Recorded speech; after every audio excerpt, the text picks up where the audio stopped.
What is going on, fellow adventurers? Welcome to I would call this on the fly Omni Lucid stream.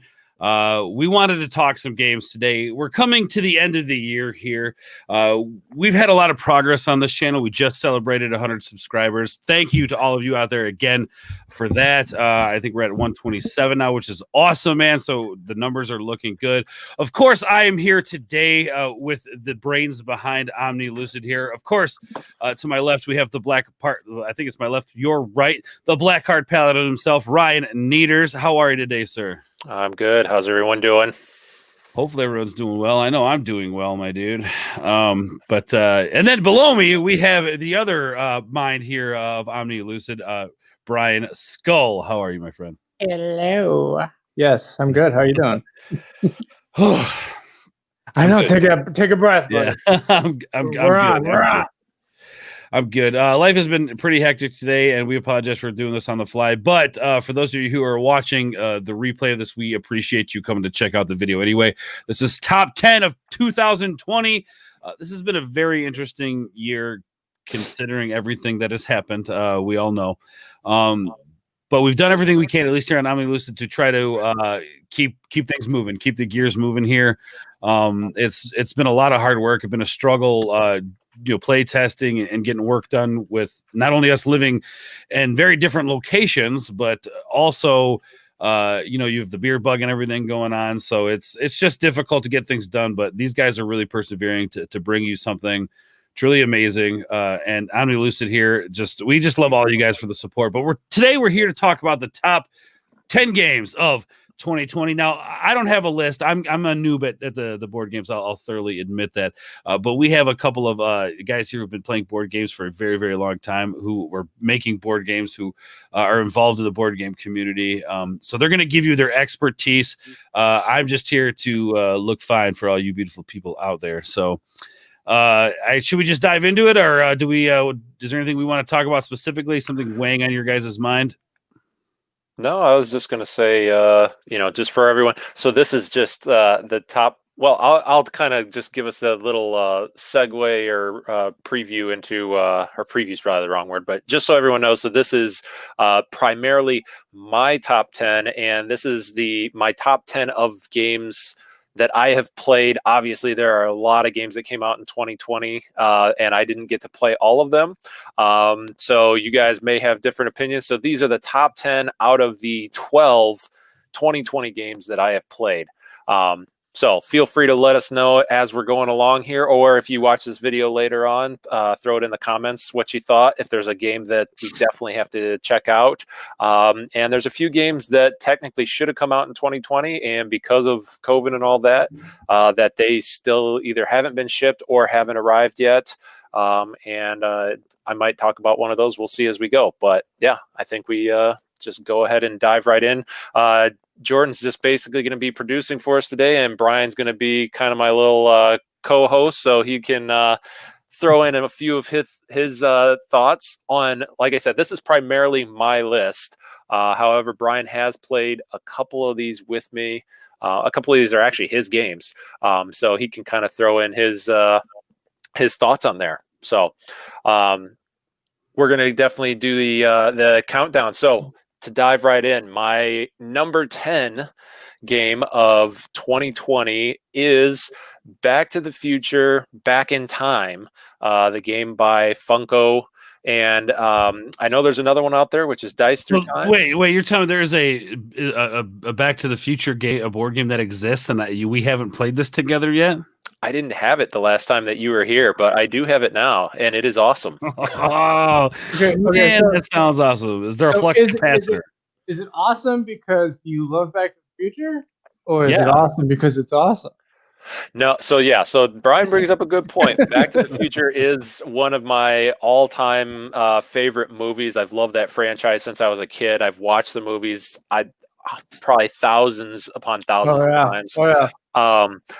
No, it actually is a good game. Now, I'm sure nostalgia probably does play a little bit of a factor in there, but it's still overall, it's a fun game. The reason nostalgia kind of helps it is because the game, the cards as you play them, there's scenes that are happening from the movie. So when I was playing it, you know, I was like, oh yeah, I remember when that happened, and oh hey, you know, like Biff's buddies, you know, go and beat up George, or they you know, throw him up against the wall, or what, you know, stuff like that that's happening. It's like, oh yeah, I remember when that happened. That was kind of cool.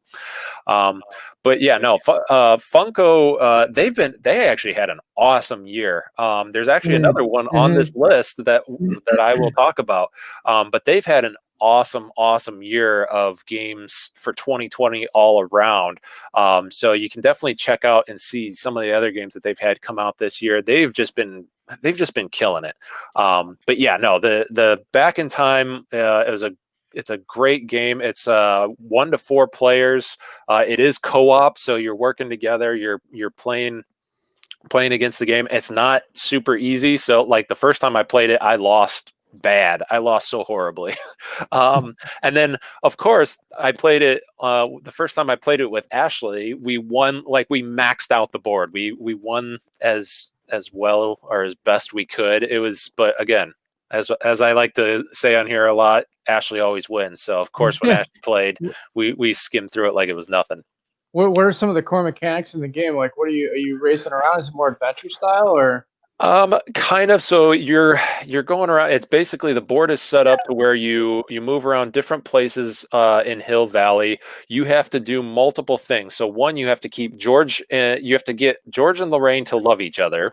And if the love meter falls down, one of the cool things is it actually has the picture from Back to the Future. And Marty and his brother and sister do slowly fade out if you're not making them fall in love. That's the one. If you're not making them fall in love, they will start fading out. That's cool. So you have to get George and Lorraine to fall in love is one thing you have to do. In order to do that, you have to keep Biff away from them, which the whole time he is just gunning for him the whole time. If Biff gets to him, he splits them up and he makes them lose interest in each other and he just throws you all off. So you have to keep Biff away from him. At the same time, you have to work on the car. You have to move the car to get it to Doc's garage. While you're doing that, you have to get around the town to fix the flux capacitor. So you have to go to different places to fix different things. So even if you get the DeLorean to Doc's garage, it's just going to sit there. You can't move it any further unless you go around and get the pieces to fix it.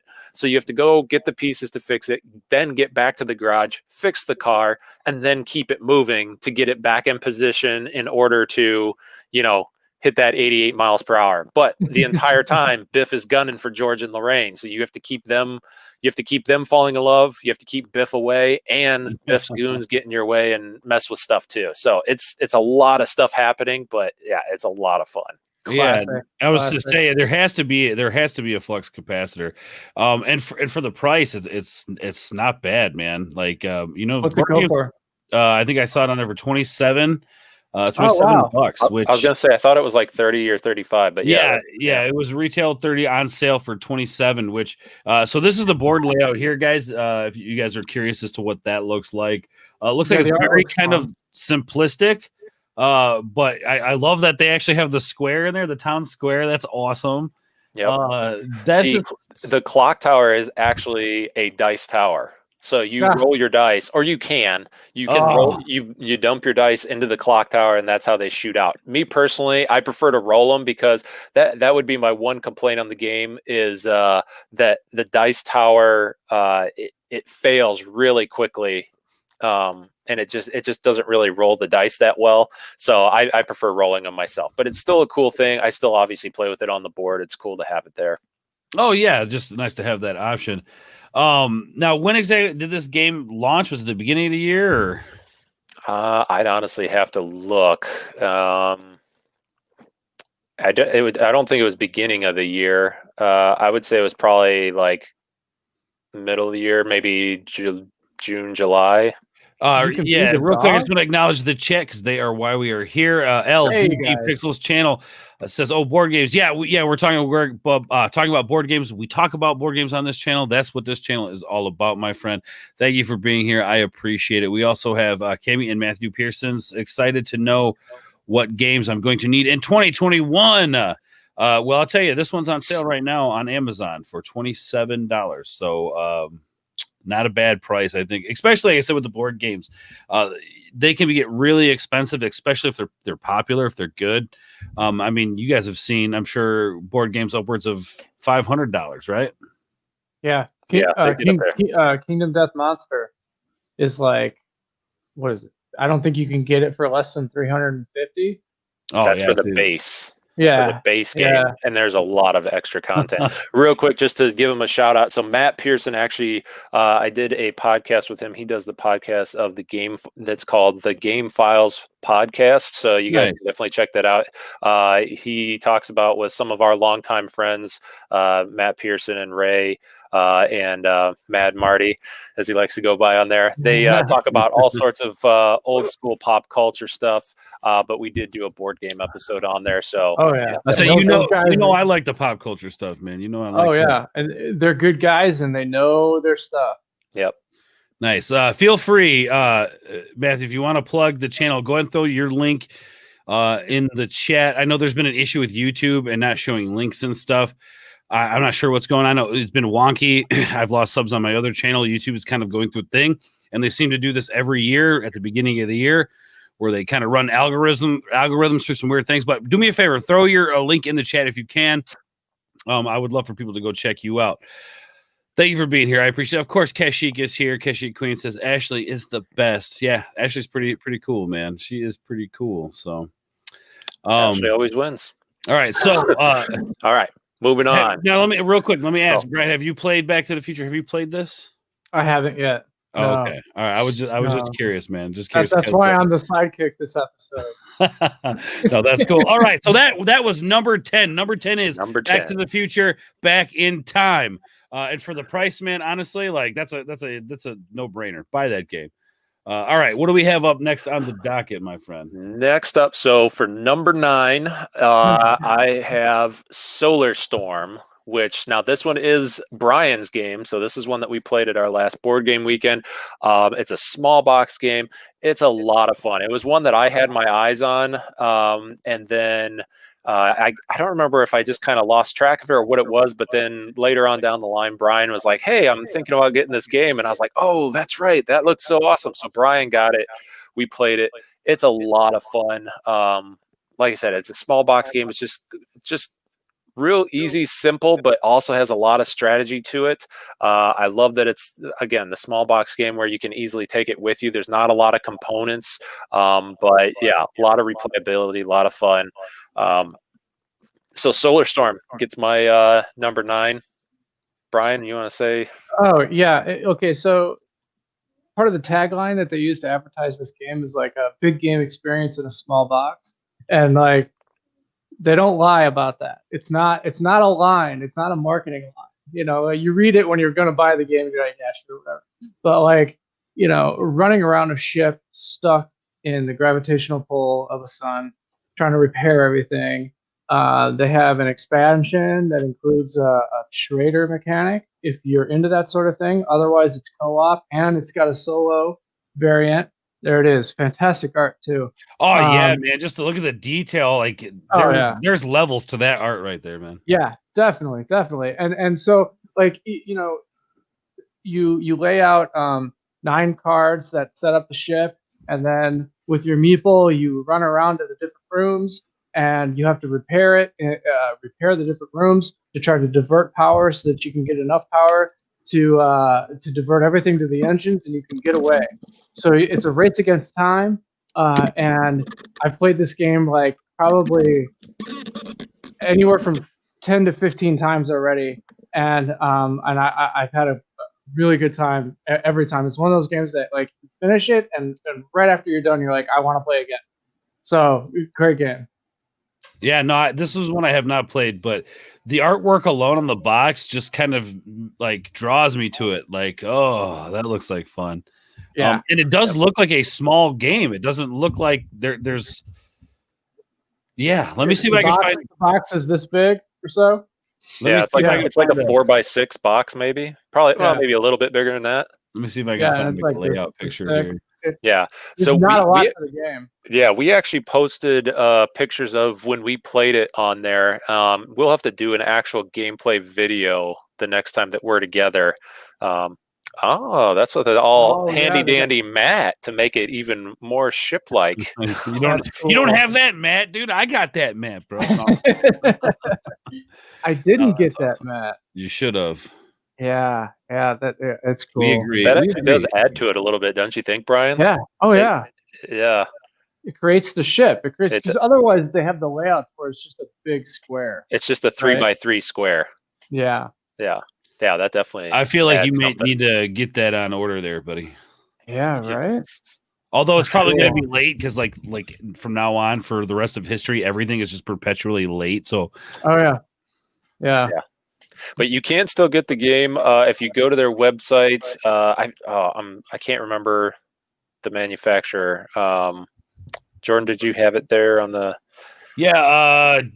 If you go to their website, you can still get the deluxe version, which is what Brian has, and it has like it has like additional cards and stuff.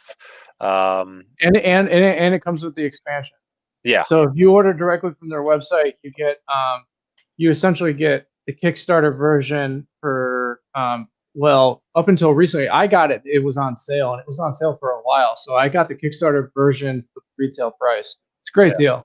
Yeah, it was like I think it was like 30. I want to say, wasn't it like 30? It was like 35 or something. Stranded Games is done. Yeah, Stranded Games. Yeah. Yep. So yeah, great game. All right. All right, so Moving we're on moving to on to number number eight. Number 8. All right. So number 8 is Afternova. So Oh yeah, baby, this is my jam. another small box game. However, There's nothing small about that. another one that it's a lot of fun. It's a whole lot of fun. Now, we're actually in the process, or did it get uploaded, Jordan? I couldn't finish the upload, but it will premiere after. Well, it will be finished upload after this. I had to stop that so I could do this because my internet is total trash. But we will have that uploaded, so we will have a playthrough of this game up next. So if you guys are very excited about this game, which I love this game, and especially going back editing and watching the playthrough of it, I think is one of our best. We have a lot of fun with this game. It's one of those games that there's not a lot of quiet time, where some games where people are thinking, oh, what am I going to do next? What am I going to, you know what I mean? Most games are like that, where this game is constantly like, oh, hey, can I trade resources here with you? Or you're constantly communicating with everybody, mostly to further what you're trying to accomplish, which is win the game, but also trying to stop, but also help other people in the game. It's a really interesting paradigm with this game. But go on. Sorry, I really enjoy this game. Yeah, no. So, and I will say, so Afternova, even though it's number 8 on my list of games for 2020, this is one of my higher in my likable games. It's up there a ways, and in fact, it's a fun game all around. So this is one. This was by Road to Infamy Games. They actually have a lot of really fun games. The 2 that I have from them is Afternova and then Crypt. So they're both small box stuff, but it has really cool artwork. It has some punny like names for the characters. Basically, you are going around. You're a scavenger crew, and you are mining basically dead planets that are just. They're like breaking apart, and you're going around with your crew, and you're just mining them for all their precious metals and materials and that. However, you usually have to get some help from other people because it takes a lot of work to mine a whole planet. So as you're playing with each other, you're also playing against each other because you're trying to win, but you need each other's help to actually, keep doing stuff. So yeah, it's a lot of fun. It's got like I really like it has like bigger cards for the planets. Like you can just see them more easily. They have the, what do you call it, anamorph type of people, where it's they're all animals but they're humanoid. So yeah, it's a lot of fun. Star Fox feel to it. Yeah. Definitely. If you guys watch the playthrough after this, like really at the beginning of the playthrough, we kind of describe it. Just looking at it, it's got a very like Star Fox feel with the characters to it. So anthropomorphized characters. It's got a very like No Man's Sky feel to it. It's got it's got a lot of these elements with these really cheeky names that are just clever. And it is but it's also a game that takes itself seriously as well, because there's I think a lot to offer inside this game. Oh yeah. Mhm. So yeah, we'll let you guys kind of check out that video so you can see more and see us kind of go more in depth. I will say one of the things I wanted to point out, the reason, so Afternova probably would have been a little bit higher up on my list. The reason that it is at number 8 is because it is a 3-player game, and as a lot of us know, it's a little difficult sometimes to get 3 players. So, and with me, for most people that have watched and saw that, typically it's me and Ashley playing. It's usually just 2 of us. And then when we can get people together, we'll play with more. Now, it does have a 2-player variant. So don't get me wrong. You can play this at 2 players. It's just the 2-player variant. It works. But it's definitely one of those games where they say, it says like 2 to 4 players. There might even be a solo mode. I'd have to look at it again. But it's definitely, it's best at 3 or more players. It shines at 3. Yeah. Because you get the at least dynamic. 3. At least 3. The more people you get, it'd probably be even better. I've only ever played it at 3. I haven't played it at 4, but I'm sure it would be even better. So yeah, definitely but it's a great game. I highly recommend it to everybody. And again, small box, doesn't take up a lot of room on your shelf. Really, really nice cards and components. All the materials are little plastic gems. So number 8 is Afternova. And real quick, and the point I want to make about this game is like you said, it's in a small box, but when you lay this game out, it is a big game. It does kind of draw you in. You feel like you're excavating planets. You feel like, you get these beautiful little resource gems inside the box. I know you talked about that, but it's really cool. The planet names, they're very interesting, very funny. There's some good jokes in the playthrough, but it is just an all-around game. It's a game that takes itself serious, but also silly, slapstick at times. But it's fun too, because you're trying to help yourself, but help the other person, but at the same time trying to set it up to where you're not really. I just love that paradigm where it's like we can work together, but ultimately what it comes down to is I'm going to do what's best for me and get you guys out of the game. So I love that, man. I think that's a tough mechanic to pull off. Yes, working with, but also against, in a way that you can have in a way that's fun and not adversarial, right? And I think this is one of the better games that does that, where even when you're helping me, you reach a point where you kind of don't care. As long as the interaction is fun, I kind of don't care how you're going to benefit from it, because I believe I'm going to win and you believe that you're going to win, right? And so anyway, it's based on the experiences and the banter you have back and forth. There's a lot of in between where you're trying to negotiate. The negotiating element really is what made that fun. Right? Yeah. Like when we were going back and forth and trying to figure out, as long as it doesn't help you too much, stuff like that. Yeah, I think there was a play where I specifically put into one of my deals, it was basically the resource was going to get wasted, but I was like, no, I don't want you to have that. So I negotiated it. At one point though, you're like, hey, are you just going to get rid of that resource? I can take it if you want me to. Yep. Oh yeah, there's a little bit of that bargaining makes it fun, and that's what I love about it. So that was number 8, correct? Yes, number 8. All right, number 8. And guys, just so you know, and I'll put the list from 10 to 1 in the description, so you guys can kind of just get a quick reference on that. But let's move on to number 7. All right, so number 7, this is another Brian-owned game. This is also another Funko game. That is Godzilla Tokyo Clash. That is one that we did do a live stream of, where it was me, Brian, and Ashley. So again, you guys can check that out if you want to see some gameplay. But it was a game that it turned out to be even more fun than I expected it to be. It really was. At first, I was kind of like, okay, and I'm not a big Godzilla fan, or I guess I shouldn't say not a Godzilla fan, but I'm not like I'm not nostalgic about it like Brian is, but even playing it, it was still fun. Throwing monsters around, slamming into each other, just destroying the city. It was fun trying to figure out ways to throw each other like through buildings and get more points.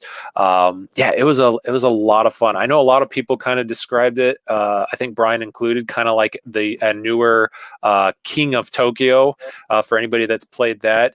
I played that once with you guys many years ago, and that was a lot of fun. Yeah, and I mean, I can see the comparison, but at the same time, Tokyo Clash, I think it's in its own little league. There's similarities, but yeah, I really loved it. Tokyo Clash, great. It was a lot of fun. It's definitely one that I want to play again. Like when we were done with our playthrough that you guys got to watch us play, I wanted to play again. I definitely still do want to play again since I've only played that once. But yeah, it's the first game that I got where I seriously stopped and considered whether or not I was going to paint the minis, because they come colored, and then there's like little, but like I wanted to touch them up, right? Because I just got so into it. I think now, to play devil's advocate, the worst part about this game is the rule book. The rule book is not as descriptive as it could be in certain elements, so there is some gray area with how you can play certain aspects of the game. But I think as long as you don't take yourself too seriously and you get the core rules down, you just have fun. But I think the most fun of this game is with it being an arena game. At no point are you taken out of the fight. Like you're these giant titans, and of course, like, so that you're not going to get killed, right? And so like you're just battling against this timer to try to score the most points against each other, and the whole time you're just trying to figure out how you can combo each other, which is so much. That's the fun part. Like you start figuring out how to use your character and create combos and throw each other, like you said, right, through buildings and into each other, and yeah, it's great. I'll show it to you guys here in just a second. Sorry, I'm trying to find a good and here. All right, here we go. And for that price, gotta be honest, that's not bad, man. I mean, I remember producing that live episode of that this game, and I had such a blast just watching you guys enjoy this game. I encourage all of you watching, if you guys love Godzilla, even if you don't love board games, go watch that playthrough, because this does feel like Godzilla, man. Like Ryan said, with throwing monsters around and stuff like that, man.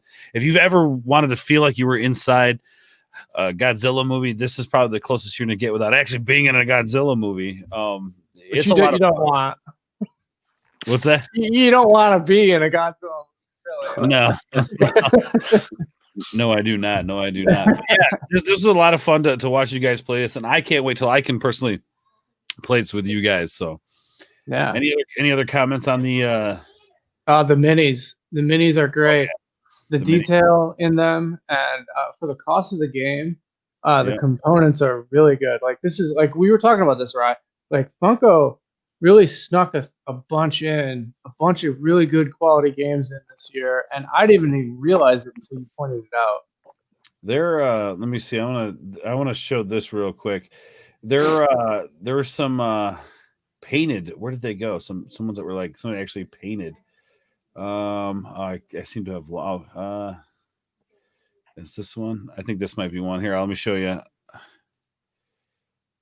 Is that it right there? This guy here? Yeah, man. Yeah. So, yeah, I mean, that's one thing I love about cool. That. Yeah. That's cool. One thing I love about that is the figures is how talented some people are with painting that stuff, man. I don't even know. Oh, that's like magnifying glass and, like a paintbrush with like one bristle in it. And I don't even know. But yeah, no, so that's number 7, Tokyo, or no, was it Godzilla Tokyo Clash? That's cool, man. That is very cool. I love the artwork on the board. I mean, that's total like Godzilla, the Japanese writing on it and everything, man. This is awesome. That's cool. All right, moving on to number 6. All right, number 6 is Tidal Blades by Skybound Games.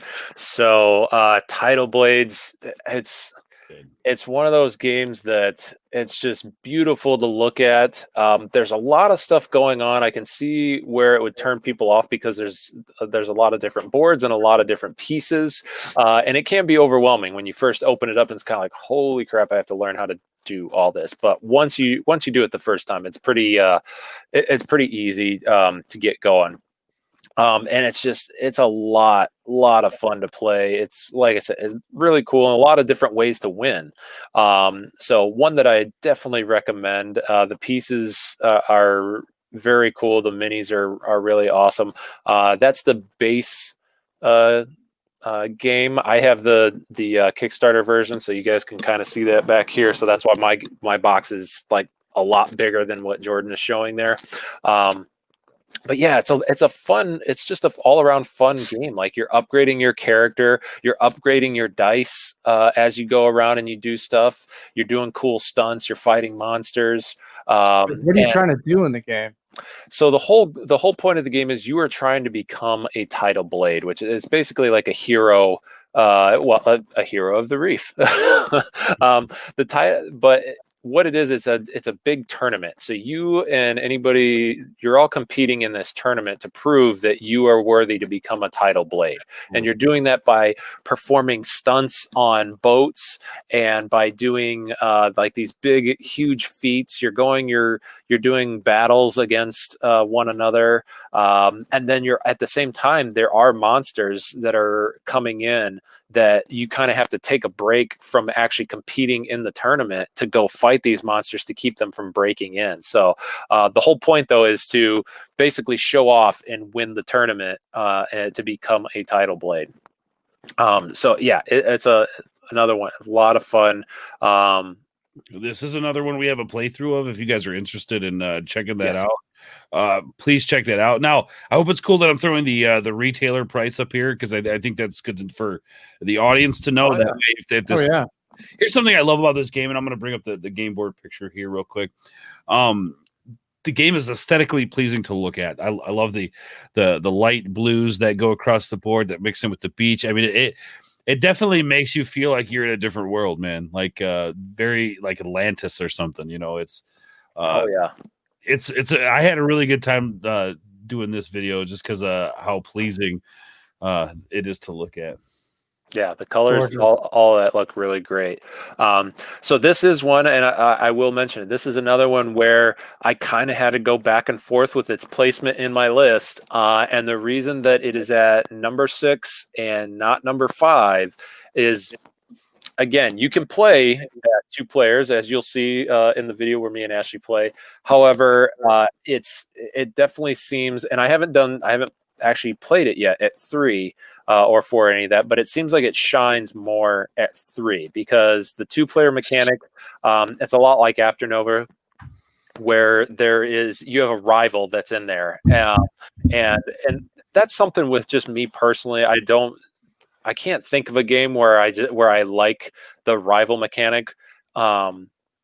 It's just something that just something that I'm not a huge fan of. At the same time, I'm a little hypocritical because I'm also happy that I get to play the game. So if it wasn't there, it would probably, I'd be a little more upset about like, dang it, I need to get 3 people here. But yeah, no. So that's the only reason. It's still definitely worthy of being, up there as far as games go. That's just a personal thing for me where, with that rival mechanic, like I said, it makes the game playable, but you can tell that the game is it's really going to shine if you have 3 or more. Yeah. No, that's cool, man. I enjoyed watching you guys play this game, and I encourage you guys to go check out our playthrough of this as well on the channel. A lot of fun. So, all right. So that is number 6. Yes. Anything to add there before we move on to the number 5, Mr. Skull? Oh, no. I trust it. It's a gorgeous game. I can't wait to dive in and yeah. What is it? It comes with an art book. You have an art book with it has the title blades, the art and lore of Title Blades Heroes of the Reef. So that was another Kickstarter thing. I doubt you'd get it at that miniature market, but again, just awesome illustrations. It actually goes through kind of like it says, the lore of what's going on. It explains everything. There you can kind of see how, they're competing. They're doing jet ski races. It's part of the tournament that's going on. Over here, they're doing some kind of little like balancing act, jumping around, kind of like a giant game board thing. It's just all around really great stuff. Right on, man. Well, and that speaks to the quality. I think if you get an art book with the Kickstarter and all this great, I know there's a lot of stuff that comes in that box that you got with the Kickstarter. And again, it just shows you guys, how dedicated this can be for making board games, man. They go all out and give you some quality content, which is great. So, one thing I love about Kickstarter, man, is like you get some really cool stuff that nobody else will be able to get their hands on if you back some of these board games. So. Oh yeah, there are board games that I regret not backing because they never went to retail, and I just stare at the shop of like this like $500 game that's no longer being produced, being like, why didn't I back you? And so like in a world where you can order anything off the internet, Kickstarter creates this thing where like you really can miss out if you don't get on it. Yeah, like you really can. You're not going to be able to buy it without it taking a severe hit. And there are some games that you just can't get anymore. So, yeah. So, make sure you guys, if you like board games, check out Kickstarter. There's going to be something you like. Back an independent creator, because there's a lot better games out there than like Chutes and Ladders and Candyland. So, board games don't just stick to that silly genre of that. There are some really in-depth, challenging, immersive board games. So make sure you go check out Kickstarter if you guys like that sort of thing. Moving down to number 5. All right, so number 5, this is one that Brian just recently got to play with me. We don't have a video yet, but I'm sure we'll get one up there because this is also one that Ashley really enjoyed. She's been wanting to play it again ever since, and it's been a little hard for her to get me to play it because my number 1 pick is what I've been playing basically nonstop. However, number 5 is Tang Garden. It is just a beautiful game. It is. Oh, it's so amazing. It's got all the 3D elements. In the game, you are creating basically as a team, and yet again, competing against each other. So I guess I shouldn't say as a team. It's not as a team, but you are collectively creating a Japanese garden, and you are placing down water spaces to make the little ponds. You're placing bridges and pagodas and trees and rock formations. It's such a beautiful game. You start putting in lotus flowers and weeping willows. You put in little koi pond areas. It's just an all around. It's such a beautiful game. On top of that, it has the outer edges of the board actually has scenery as well. So it's something, so you can kind of see there along those outer edges, there's even scenery that you are looking at beyond the game board. And I'm sure there's some other games that do that, but I can't think of any off the top of my head. And it's freaking beautiful, man. It's gorgeous. This is like gorgeous. If you guys like Harvest Moon, that sort of thing, man, that's like kind of what this reminds me of, like Harvest Moon and those kind of like garden RPG games in a sense, this is super cool, man. I didn't even know something like this existed. You will not find a game like Tang Garden. Like it is really unique. Really unique. And like you were saying, Ryan, so like I was torn when I played this game. I was torn between wanting to make a beautiful garden versus wanting to win. You're right? Because I'm like, oh, this should go here, but I'm not going to get as many points. And there are a lot of things to keep track of with this game, but once you get it down, like it really starts to flow well. And so it gives you that Zen feel. And at the same time, like, the competing, but then the trying to make a beautiful garden, like it's a really fun dynamic. Oh yeah, when me and Ashley first played, and I think this did happen in our game as well, where we could have very easily ended the game way way sooner if we would have just done what triggers the end game. But we didn't, because we're like, oh, but I want to decorate more. I want more trees. I just want to keep decorating. It just really does. Like, the further out you expand, the more beautiful it becomes. So it's really, that's the thing. It's a hard game to finish because you want to keep building out and you want to keep going. But yeah, it's a great game overall, and you get your characters, and they're looking. So the way you score points is they are looking to see certain things, whether that's to see the scenery that you're placing, such as the trees or the koi or the birds or anything like that, or they're trying to see something in that background scenery that you're placing, again, that you're building up as you play. Some of them want to see construction, some of them want to see temples. There's all sorts of different things. You also gain points anytime that you place any of the not figures, what did I just call them now? Whenever features, features. You get points whenever you place any features, and then also your characters are going to get you a certain amount of points, and the features you're placing will get you points as well. So there's a lot. Again, it's another one of those games where there's lots of different ways to get points, and yeah, just a beautiful game. This is one I didn't even realize when I was going through my games. I totally didn't even realize that this was a 2020 game. I totally missed the Kickstarter, and when I look back at it, like now, there were a bunch of expansions that came with the Kickstarter, and they are supposedly extremely hard to find. I'm still enjoying the main game so much that I haven't really sat down to look, because I don't need an expansion yet. Like, I'm still just enjoying the base game. It's a game that honestly I might never need the expansions in all reality, but we'll see. That's a good game. I was I love games that give you more than just an end goal. Like, that's why I love Betrayal, is because it's more than just, hey, get to the end of the game and win. This is something that, like, not only can you be creative in how you build, but you also have an end game to it. And to me, at a price tag around $50, give or take, this seems like it's worth it, because you're going to, not only have an experience on, like, creating and imagining your own garden, but again, you can beat your friends. I mean, it's great. Yep. Yeah. I can't wait to play it, man. It's a lot of fun. It's very beautiful. Yep. We're going to have to, there's so many games I want to play as a group.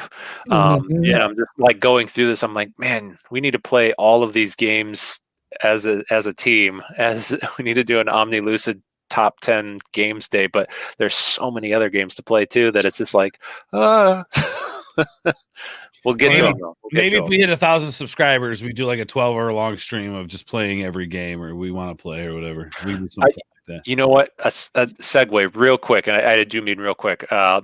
If anybody wants to see something that was just absolutely amazing, I can't remember the name of the channel now, and that sucks. But there are some content creators that just recently did 100 they played their entire collection in a week, and it was something like 200 something games, or maybe 300. It was something ridiculous. They had to play on average, I think they had to play 27 games a day in order to meet their goal.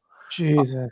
And they did it. They made it through all of them. It was kind of funny because they were talking about how when they made it to like day 3 that they were kind of getting a little loopy, and it's the one guy's wife or girlfriend or something, his significant other. She comes in, she's like, "Yeah, things are getting a little strange." He's and did they sleep at all? They had to have slept, right?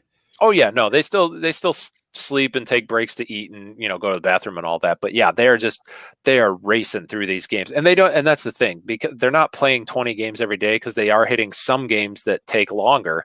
So like on the first day, I think they ended up playing like 30 something games their first day, because they knew that they were going to hit a couple days where they only got to like 15 or something. Right. But yeah, if I remember the name, I'll let you guys know. But if you look that up, it's over 100 games in a day, because they play their entire collection in a week. I don't even think I could remember the rules for. God, how do you remember the rules for that many games?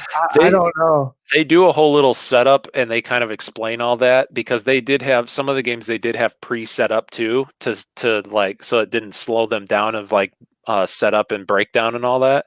But yeah, if you find the video, definitely you should check it out. But anyway, sorry, when you said playing 12 hours of games, I thought I just recently watched that and I was like, holy crap, this is amazing. Well, we need to do something big when we hit 1,000 subscribers for these guys, something out of control, something insane, something to give our subscribers a great time, man, and a big celebration because it's going to be glorious when we get there. But so your number 5 is Tang Garden, correct?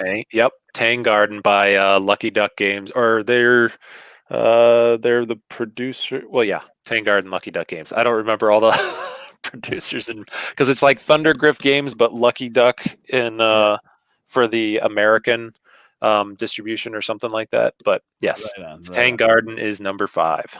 Absolutely. All right, moving on to number 4. All right, number 4 is Gloomhaven, Jaws of the Lion. This is one I have not played the original Gloomhaven. It's one of those that's always been intimidating to me. There's a lot of setup. There's a lot of setup and breakdown, and there's just with a name like that. It seems like there would be a lot of setup there. Well, Gloomhaven is the original game, and it's been like the number 1 game for I don't even know how long now. I'd have to. It came out. Yeah, basically since it came out, it's been the number 1 game. And then they just had Frosthaven, that is the biggest Kickstarter to ever happen. It made something ridiculous. I want to say it was like $8 million or 9, maybe even $10 million. I don't know. It's like the biggest board game Kickstarter ever. And now they also have Gloomhaven, Jaws of the Lion, which, as I said, is my number 4. It is a dungeon crawler. However, it is awesome because it speeds up all the setup because everything is it's all in the book. It's all in the scenario book where instead of laying out all the tiles, and that's one of the things I really enjoy dungeon crawlers, but the setup time is, something that it does prevent me from playing more than what I do.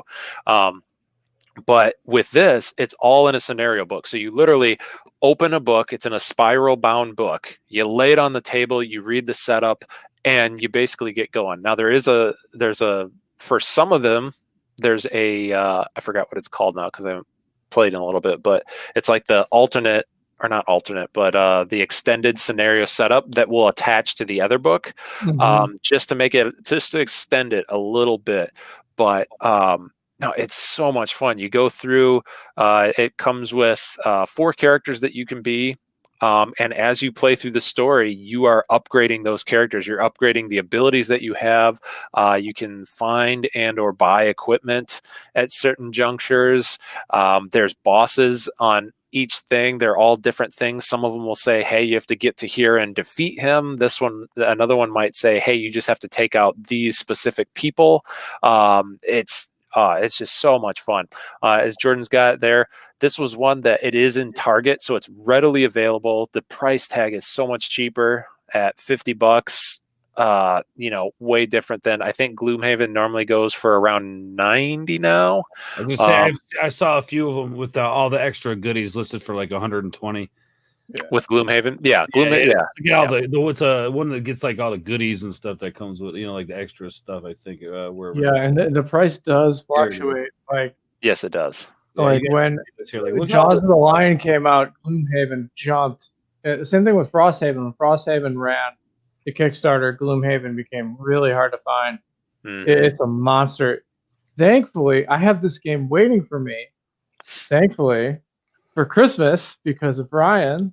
I can't wait to play it. Nice, dude. As soon as I beat 7th Continent, I'm going to be jumping on this game. I can't wait. I'm so I open the box and I work. You're the dungeon crawler guy, though, aren't you? Yeah. I would definitely say Brian's more the dungeon crawl. He actually completes his dungeon crawls where I usually play them. I get into them. I get really excited about them, and then I keep wanting to try other stuff, and then I just need to get back to them. But yeah, same for this. I have not completed Jaws of the Lion, but yeah, I definitely want to. Brian will probably blaze through it and be totally done before I even get halfway. But yeah, it's a lot of fun. Like I said, really accessible. You can buy it at Target. It's not hard to find. It was in the beginning because it was such a big thing that like Targets everywhere were constantly sold out and people were like fighting each other for it, and it was being scalped. Kind of scalped the game. It was being scalped horribly on eBay and all that. And not only do they do it to PlayStation 5s and video cards, but also board games, huh? Oh People do it to board games all the time, especially Kickstarters, like you said, because people know that you won't be able to get those Kickstarter games. Which I will say, if you are looking for a Kickstarter game, always be sure and check that company's website, because even if it is Kickstarter exclusive, that just means that it can't be sold outside of anywhere other than Kickstarter or that company's website and or at conventions. So I see that every once in a while, people are like, you said it was Kickstarter exclusive, how come you're selling it? Well, it's because it's still the company stuff. They can sell whatever they want, but you're not going to see Kickstarter exclusive content at Target or at Barnes and Noble or some of the more common. JoeSchmo.com. Yeah, right. See, like a company runs a Kickstarter. What players don't often understand is that like you don't order the exact number of games you get orders for. You always round up, and so there's always surplus. Yeah. So so check the website, right? They're gonna want to be selling, and a lot of times companies will, after the game runs, they'll start taking reservations for the excess games. So it's like if you miss out on the Kickstarter, that doesn't necessarily mean you miss out on the game, but you gotta act. Definitely check there before you check eBay. Not that there aren't honest people on eBay too. Usually there'll be a little markup, which is fair. And this is kind of getting us down a road, so I don't want to go down it too much. But there are honest people where they're going to do a little bit markup. Obviously, they have to make a little bit of money off of it. Otherwise, why would they do it? But you definitely shouldn't be paying like $100 more than what you would have gotten this game for, or depending on the game, $50 might be okay, depending on how big the game is. But anyway, like I said, I don't want to go down that road right now. So Jaws of the Lion. Definitely. Real quick, I'm a guy. I don't think I've ever really actually played a dungeon crawler board game, but as a person who loves ARPGs and that darker element, I can't wait to play one of these games with Brian. Man, I think him and I are gonna have a great time playing it. Oh yeah, dude, it'll be fun. All right, we're moving on to number three. Number three. Yes. Moving right along. Let's hit number 3. So number 3 is Here to Slay. Yes. So Here to Slay, it's just a fun game. Anybody, I feel like most people have heard of Unstable Unicorns at this point. It was one of those games that just blew up on Kickstarter, and Here to Slay is their most recent one, which is they call it a dungeon crawler-esque, which I guess kinda. You are doing a party and all that, but no, this game, it has gotten so much play since we got it. It's one that me and Ashley play all the time. We do have a video of that one up of me and Ashley playing. It's a bunch of, as you can see, cute little animals going into to slay each other. So it's kind of funny in that regard as well. But yeah, it's just a lot of fun. Another small box game. Couple dice. You're basically building your team. For the most part, you're seeing who can build the biggest team the fastest, or I guess I shouldn't, not necessarily the biggest, but the most diverse team, or who can take down the 3 monsters the fastest. But the whole time you're fighting against each other, so you're taking out each other's heroes, you're stealing them, you're coercing them to come over to your side. It's a lot of fun. It's one that, like I said, I don't even know how many times me and Ashley have played this. Brian's played it with us. Jordan's played it. Yeah, we've all played this game actually. Mm-hmm. Yeah, so I'll let you guys a lot of fun. I was gonna say, just make sure you guys go check out the playthrough, man, because this is one that I think you guys are gonna enjoy watching. Hello, Christy in the chat. Thank you for being here. According to Christy, I appreciate you. Real quick, Action Heinz, like selling an all-in of Altar Quest for 400 plus. Is that a thing that happens? I'm sure it is. I would honestly have to look and see. I don't know how much. I'd have to go back and look at my pledge and see how much Alter Quest was for the all-in. 400. That's probably a little high. I'll agree with them. It probably is. I can't remember exactly how much I paid, but yeah, 400 is probably like an extra 100 on top of what it is. I don't know. It's one I'd have to look at. But yeah, Alter Quest is a big one right now that a lot of people, I'm sure, are trying to scalp it and all that. But yeah, no, Here to Slay, dude. It's just a fun, quick game that you can play with your friends and just slay. That is exactly what it is, man. Like the game is named as such because you do that. Here to Slay, I definitely recommend if you're having people over. You can obviously get it at Target here if you're having people over for the holidays. Maybe a good idea to go out and pick up this game. It's super easy to pick up. It does kind of have those RPG feels to it, especially in the artwork. It's going to give you that nice fantasy feel to it. But in the same sense, everybody's going to look at them and go, "Oh, that's cute," and then you're going to slay some of those cute little creatures, which is fun. I love this game. Go watch the playthrough of it, guys. I think this is a quicker playthrough. Really, really fun time we had playing this, but go check it out. Brian, what are your thoughts on this game?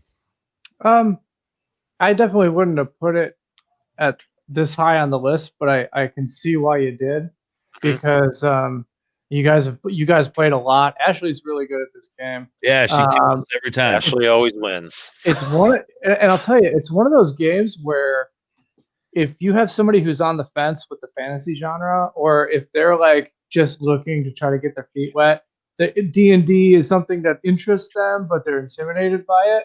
This is really a good what's it called?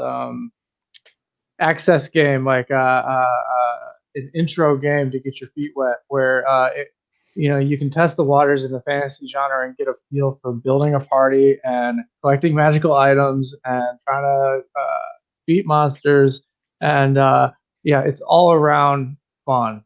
It's just all around fun. You can't go wrong with that. Yeah, and I will say it did. Brian's right to say that he's not sure about putting it up so high. The reason that I have it up so high is because the amount of playability, the ease of playability, how quickly it does play. It's just one that you can get to the table really fast. You could play it at 2-player. You can play it at. I'm not even sure what the total player count is, but you can play it at more. It's a great game for a couple people or a lot of people, and again, it doesn't take a lot of time. It's not hard to teach. All of those things are what factored into it getting up so high on my list. Because so for obviously all the games I've mentioned are all amazing games.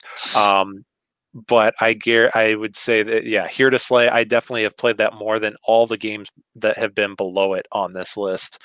So that's why it got so high up, and why it's number 3 for me. Again, this is my list. Obviously, I'm sure other people are probably like, "Oh, what are you talking about?" Action Heinz. That's a wicked price tag for a board game. Wicked for Alter Quest. Yeah, like I said, people will try and scalp it, and again, so here's the thing about going into that. I know we're kind of like veering off and getting into this stuff, but Blacklist Games literally just had actually you can buy Alter Quest right now from them off of their website, and you can pay the normal price. Now it's probably slightly more expensive than what you would have paid on Kickstarter, because that's just how it is. Normally how Kickstarters work, the companies like to give their backers a little bit of a break on it, and they knock off a few bucks for the Kickstarter. That's commonplace, that's normal. But again, you can go on Kickstarter or on Blacklist Games website right now, go to their web store. They are literally selling Alter Quest and all of the components. I think the only thing that ran out was dice. People bought out all the dice for it already. But you can buy all of the excess stock of Alter Quest right now for basically the same price you would have paid on Kickstarter. So again, it's not bad. There's no reason to go to eBay and pay these outrageous prices. Now, I should be commenting that is in America. I would imagine they have worldwide shipping, but sometimes maybe not. I I don't. Yeah, there you go. Yeah, maybe. I think definitely it has a part of it. I mean, if it's anything like that's going on with the PlayStation, basically people are setting up bots to buy these things the second that they hit the market, and then mark it up. So then people, are almost forced to. But like you said, just take your time. Even if you got to reach out to these companies and say, hey, this is what I'm trying to do. Is there a way we can, if you just look, here's the thing I've learned about this community, the board game community. If you reach out to some of these creators of these games, they will get back to you. They'll talk to you about their game. And I'm sure they'll probably find a way to try to get a game into your hands. It might take a little while, but if you just wait, I personally do not want to encourage people to go out and spend 3 times as much for the game because you can't find it. If you wait, reach out to somebody in the company. I guarantee you they will do everything they can. I mean, they want to sell you the game. The idea is they want to get their game in the everyday average person's hands because that's who they make the game for. So definitely just take your time. I don't encourage you guys to go out and spend 3 times as much. Take a breath. Right. Hang out with us, watch us play it if we got it, for a while. And then, once you can reach out to them and try to get a copy of it. But all right, so we are on number 2 now, right? Yep, number 2. And yeah, we're about at the time limit here before I have to race out of here. But I did want to mention this before saying my number 2. I'm going to give an honorable mention right now because I guarantee if it wasn't for COVID and they would have gotten the game out on time like they would have had it not been for COVID, I'm almost positive that my number 2 would be this game. So I'm going to give that shout out to Dice Throne Adventures. I've played the TTS mod for it. It is a ton of fun. If you like the original Dice Throne, this is exactly what I would want from going from original Dice Throne to their dungeon crawler style of Dice Throne. It is so much fun. It was supposed to be here. I might maybe if I'm really lucky, it might show up before the end of the year because it is shipping out right now. I know there are a few people in different countries that have been receiving theirs. So I might get it before the end of 2020, but I'm more than likely it'll be next year. So that's just a real quick shout out to them. Roxley Games, Dice Throne Adventures. You would have been on this list, but COVID kind of screwed you. So I guarantee 2021, baby. 2021 list, I can almost guarantee that Dice Throne Adventures will be on my list for that year. But going on to a game that I do actually have that came out this year. So number 2 is Super Fantasy Brawl. Ah, yes. Nice. This is another game that we do have a playthrough of it. It is a lot of fun. I didn't think I was going to even like it as much as I did. I backed it because I was like, you know what? I want to take a chance on this. It's got some cool big minis and some pretty cool artwork. I didn't have any kind of one of the main reasons why I backed it was because I didn't have any games of this style, the arena combat game. I didn't have one of those. So I was like, you know what? This one looks pretty cool. Maybe I'll like it. Maybe I won't. So I honestly just kind of backed it for that reason alone. And then it got here and I played it and now I love it. It is a lot of fun. They get a lot of flack because the box is so gigantic, and it really is. It's the box is way bigger than it needs to be, and it takes up a lot of shelf space. Mine is actually behind my Title Blades box. That's just because the Title Blades box has cooler artwork. But and now here I'm gonna share my screen here real quick. But I just kind of want to give you guys an idea how big this freaking board game is. The game's not that big. The box is ridiculous. Yeah. So here's your cover art, which I love. It does kind of have a very Warcraft feel to it. Yes. The artwork with the big armor and stuff. But look at this board, man! Holy cow! It's a little intimidating when you first look at it with the big creatures and. I mean, I wouldn't even call those miniatures. Those are like. Yeah, they are miniatures or something. They're huge, man.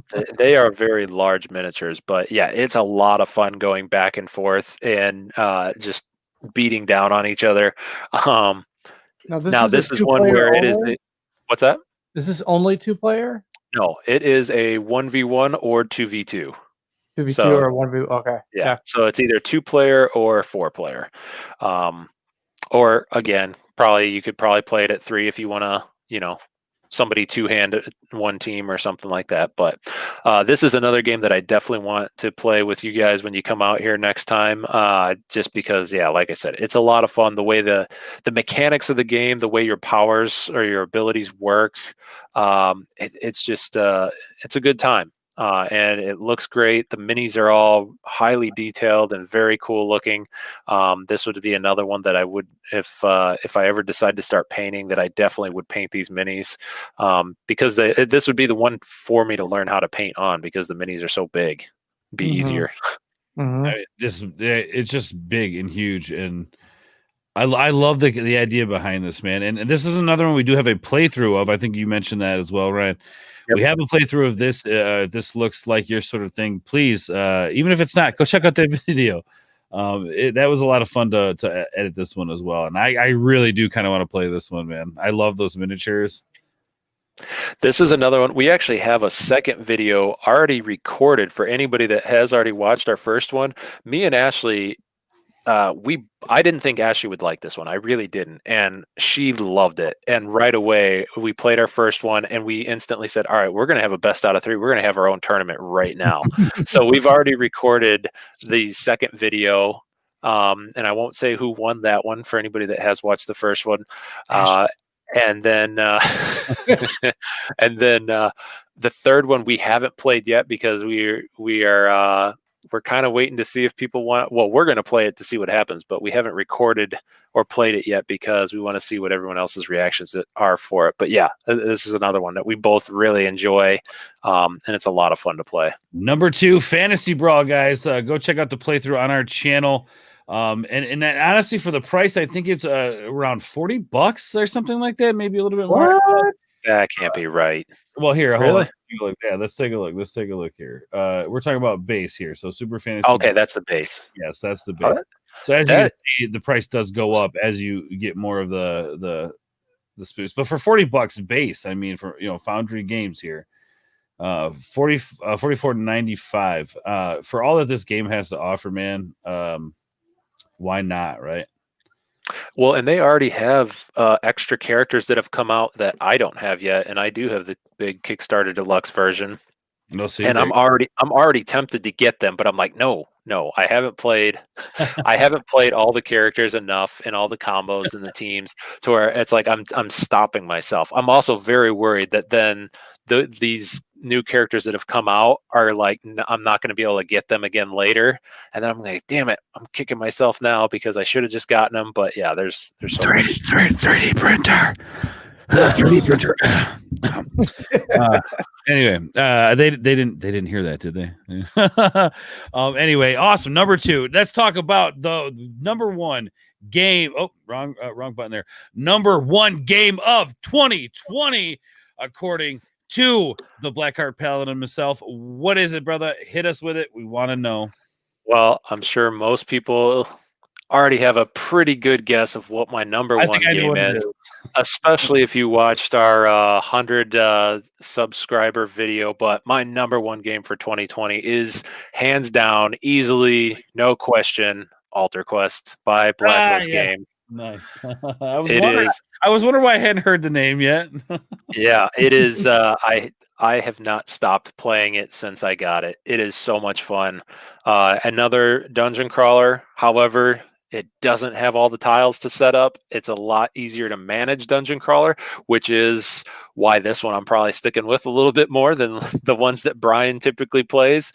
But yeah, it is. Oh, it's so much fun. I've played the same scenario multiple times already. I've lost, I've won. I've played, I'm trying out different characters, different heroes. It's just such a great game. I love it so much. That's also why the hype of this game. I'm sure I'm not alone in saying that Alter Quest is my favorite. I'm sure it's other people's favorite as well. As Heinz was saying earlier and showing how the prices are being scalped at such a high rate. That's happening because people are talking about this game. People love it. It's awesome. If people weren't talking about how great it was, nobody would be able to get those prices. I'm sure some of those eBay sellers are getting that $400, maybe even that $500 mark. I don't know. Like I said, I don't go on there and look. That's all right. And I gotta say, Heinz, I absolutely love your avatar there. Calm down and shut up. That's pretty great.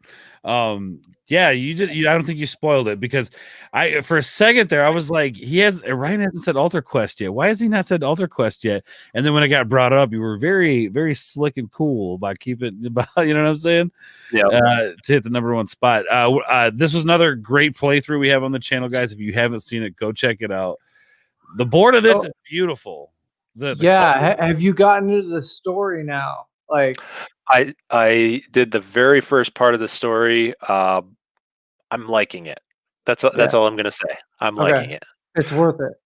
Oh, definitely. Yeah. All right. Yeah. For any, it's a lot of fun. I've been thinking about maybe doing a recording. I would just do one setup. I was going to say encounter, but not an encounter, because encounters are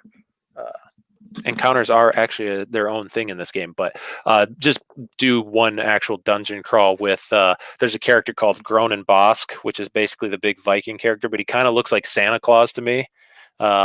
He looks like a barbarian Santa Claus kind of, and with the elf character. So I was thinking about doing a quest with the Santa Claus and his elf character and see how it goes for a holiday one. But we'll see. Christmas special. Yeah, an Alter Quest amazing. Christmas special. This is amazing, the stuff they have. Like, granted, these figurines here that you guys see here, the minis here, they are painted, but to give you an idea of what your gameplay could look like, this just gives you a great idea here. The board is, I just love that those purple hues, the yellow, it looks like a real dungeon, man. And it's just ambient so cool. light. The miniatures are great. And look at this. Look at all the stuff it comes with, man. Like, look at all this stuff. Yeah. Then the dice are beautiful.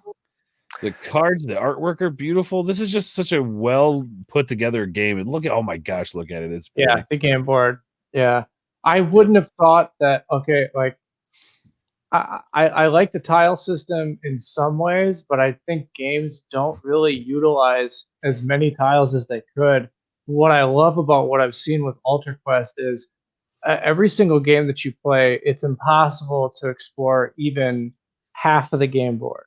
Right. Like, because of just the nature of the quest. And so, depending on your approach and depending on like where you decide to explore, and then the mission itself changes things that are happening in the rooms. So after watching your playthrough, Ryan, like I'm convinced that like tiles might not be always the way to go. Like this game has sold me on, here's a preset board, and the board, the conditions of the game change how you're seeing the board, as opposed to let's lay down these tiles and they're kind of different, but they're not really. Like there's a lot of that, because like with a regular game with tile placement, like you don't get like, they end up reusing a lot of tiles. So the same thing starts to happen even with tile placement games. So this game just forgoes all that, and you just lay it down and there you go. Yep. I was going to say, that's like one of the things, like with Hellboy, which we both love, there's really not that many tiles in Hellboy. You can flip them over and change the color, but pretty much every mission, you're reusing a lot of the same tiles. They're just being put down in a different layout. So this takes out all that time of setting them up, like, oh, well, hang on, let me move this tile up here, even though last mission it was over there, but it's still the same tile. It's just in a different place. With this, it's kind of the same concept. It's just a matter of which way do you want to go? Like, it's totally up to you. You could, I suppose if you decided to play that you went to the same rooms every single game, that you would only go to the same places. And even if you did, it would still be different because of the mission that you're playing and the enemies that you're drawing and how you're drawing them. And yeah, it would still be different. But yeah, it's one of those, I'd try to, as much as I can, go to different rooms, each quest, just to change it up a little bit for me. But yeah, no, I really like the way the rooms work out. I'm really hoping that they do more expansions and stuff, even though I haven't even, there's so much for me to still get through as far as stories and missions and all the expansion content and all the characters. There's so many combos. Quit your job. You'll be all right. You can do it all. Just quit your job, man. It'll be fine. Yeah, there you go. Yeah, 1,000 subs. We're gonna do a 24-hour altar quest, just playing all sorts of different combinations. No, Ryan is going to quit his job on the channel and then begin his life of altar quest. yes, the never-ending altar quest life. No, that's awesome. Now, is this? You said this is one you have an extra copy of, maybe? This is the one I have an extra copy of. I can't. I want to play this. I will fight Brian for it, man. Watch you on a channel. Shut up, Jordan. We're keeping it on hand, and when you guys get here, next Anomaly Lucid Media, Brian Skull versus Horde Sport. Yeah, we're gonna have a tickle fight, man. We're get serious. you promise. You promise. Action Heinz has a question here. It says, "Have you played the Ruins of Arkinspire expansion already?" I have not. I'm getting into it because I really want to see what is in the secret boxes. It's killing me that I don't know what's in there. But I wanted to get really comfortable to make sure that I wasn't missing rules, basically to the point where I could play the game without looking through the rules to make sure I'm doing stuff right. So I wanted to play enough missions or quests and all that before I dove into the story too much, because I feel like once I start adding the story in, then I'm going to start, it's like starting again, like, okay, let me make sure I'm doing this right. So I haven't started the Arkinspire expansion yet. However, that is what I'm moving into. I only tried the one story in the base game, but I think I'm probably going to skip that and go into Ruins of Arkinspire before the base game story, because again, the secret boxes, I want to know what's in there. I want to know. Can we expect a playthrough of that? Of the story? That would be a lot. No, I meant of this Arkinspire, like just open. Well, the Arkinspire is an entire new story. Oh, okay. So yeah, it would be like multiple playthroughs. That one, I suppose, if people wanted it enough, then I would. But I would be worried about just doing, like, I wouldn't want to spoil the what's in the secret boxes for anybody that didn't want to see it. Makes sense. Well, there you have it, guys. The number one game, according to the Blackheart Paladin himself here at Omni Lucid Media, is Altar Quest. And you guys can stay tuned to the channel as Brian and I fight it out for the extra copy. It'll be a bloodbath, but a lot of fun. Very entertaining for you guys. Thank you so much, guys. There it is. 1 through 10 through 1.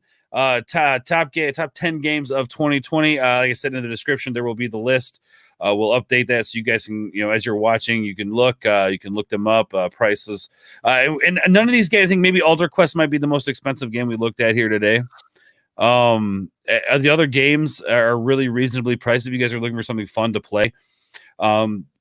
Thank you guys so much for being here. I know, Ryan, you got to get going. So real quick, before we end this stream, Brian, you want to tell everybody where they can find you and whatnot, social media, all that stuff? Yeah, check us out on Instagram and on YouTube. And that's where we're putting all our energies right now. So we're working on Jakar and we're working on playing games and having fun. So yeah, Instagram and YouTube. Yeah, it's been a wild ride, man. Ryan, the Blackheart Paladin himself, where can people find you? Same stuff, YouTube, Facebook, just working on Jakar stuff. You guys will see more of that come out. As Jordan said, be sure and check out that Afternova video once we get that to drop. And obviously, we should do a big shout out here to our own Ords Board himself for hitting his 1,000 subscribers. For anybody that wasn't aware of that, you should definitely go and check out his channel, Ords Board, to see some other cool stuff. He doesn't just work with us; he has his own thing too. We can't do it without him, but he's definitely got his own. When they're not cracking the old whip, I'm doing my own thing. Yeah. I appreciate that. Thank you guys so much, man. Honestly, this has been a lot of fun here in Omni Lucid. And I can't wait for us to hit that milestone. And I think it's going to come quicker than you guys think. Which is all going to be good. So yeah, and like they said, I'm Ordsboard. You can find me over at my channel, youtube.com/Ordsboard. I'm doing pop culture news during the week. Well, news and commentary, video game streams on the weekend. Tonight we're doing Sunday Night Hangs and video games. I'm going to actually, and I know you guys are going to hate me for this, but it's easily accessible. And yeah, anyway, going to be playing Fortnite tonight for the first time, streaming it for the first time. Anyway, I know.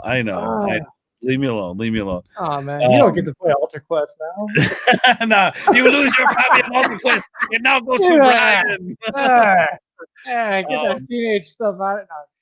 I don't know. It's something fun, and I don't know. I might be trying out for a team just for fun, just to see how, you know what I mean. It's like one of those things where like I don't want to do it, but I'm pretty good at it. So like whatever, man. Anyway, come check me out, guys. It's a good time. To retire, but they brought me back. Yeah, exactly. Anyway, guys, with that being said, I gotta get the Blackheart Paladin out of here. He's got to go. Thank you guys so much. This has been the top 10 board games of 2020. If you're watching the replay, make sure you guys hit that like button. Leave a comment down below. If you're new to the channel, make sure you hit the subscription button. It's only going to be more fun going out. With that being said, guys, we're gonna go ahead and get out of here with a little bit of advice. I think that we all can take. So with that being said, we'll catch you guys later, and we'll see you in the next episode of Omni Lucid Media. Thanks everybody for watching. We'll catch you later, guys. Peace. Don't die stupidly. Don't die. Hold on. Oh, it's not. 3 times. 3 times. Oh, boy. Oh, God. Don't die stupidly. I'm going to die.